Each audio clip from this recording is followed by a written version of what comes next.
আজকে আমি তোমাদের সঙ্গে ফুলকপি দিয়ে মাছের ঝোলের রেসিপিটা শেয়ার করব। মাছের ঝোল বাঙালিদের খুবই প্রিয় একটা রেসিপি। আর শীতকালে ফুলকপি আলু দিয়ে মাছের ঝোল রান্না করলে মাছের ঝোলের স্বাদটা কিন্তু আরও অনেকটাই বেড়ে যায়। তাহলে চলো আজকের রেসিপিটা শুরু করি। প্রথমে আমি ফুলকপি আর আলু নিয়ে নিয়েছি। এবার আলুর খোসাগুলো ছাড়িয়ে লম্বা লম্বা করে কেটে নিচ্ছি। আলু কাটা হয়ে গেছে, এবার একটা বাটিতে তুলে নিচ্ছি। ফুলকপিটাও ছোট ছোট করে এইভাবে কেটে নিচ্ছি। এবার ভালো করে ধুয়ে নিচ্ছি।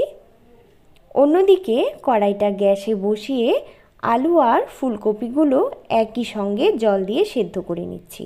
ইচ্ছে করলে আলাদাভাবেও সেদ্ধ করে নিতে পারো। সেদ্ধ করার সময় হাফ চা চামচ হলুদ গুঁড়ো আর হাফ চা চামচ নুন দিয়ে ঢাকা দিয়ে দিচ্ছি।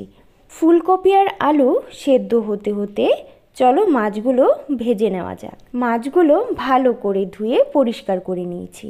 এবার হাফ চা চামচ হলুদ গুঁড়ো, হাফ চা চামচ নুন আর হাফ চা চামচ লঙ্কা গুঁড়ো দিয়ে সামান্য একটু সর্ষের তেল দিয়ে মাছগুলো ভালো করে মাখিয়ে নিচ্ছি।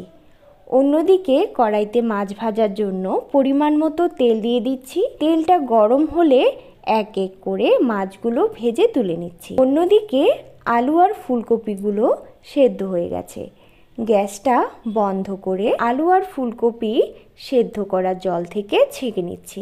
এবার একটা মশলার পেস্ট তৈরি করে নেব। একটা ছোট বাটিতে 2 টেবিল চামচ পেঁয়াজ বাটা, 1 চা চামচ আদা বাটা, হাফ চা চামচ থেকে একটু বেশি হলুদ গুঁড়ো, 1 চা চামচ লঙ্কা গুঁড়ো, 1 চা চামচ ধনে গুঁড়ো, 1 চা চামচ জিরে গুঁড়ো, স্বাদ মতো নুন আর সামান্য জল দিয়ে একটা পেস্ট তৈরি করে নিচ্ছি। এবার মাছ ভাজার কড়াইতেই সামান্য তেল দিয়ে আলু আর ফুলকপিগুলো একটু ভেজে নামিয়ে নিচ্ছি। এবার ওই কড়াইতেই 1 টেবিল চামচ তেল দিয়ে 2টা তেজপাতা আর 1 টেবিল চামচ পেঁয়াজ কুচি দিয়ে সামান্য ভাজা ভাজা করে আগে থেকেই বানিয়ে রাখা মশলার পেস্টটা দিয়ে ভাজা ভাজা করে নিচ্ছি। দিয়ে দিচ্ছি 2টা চেরা কাঁচা লঙ্কা।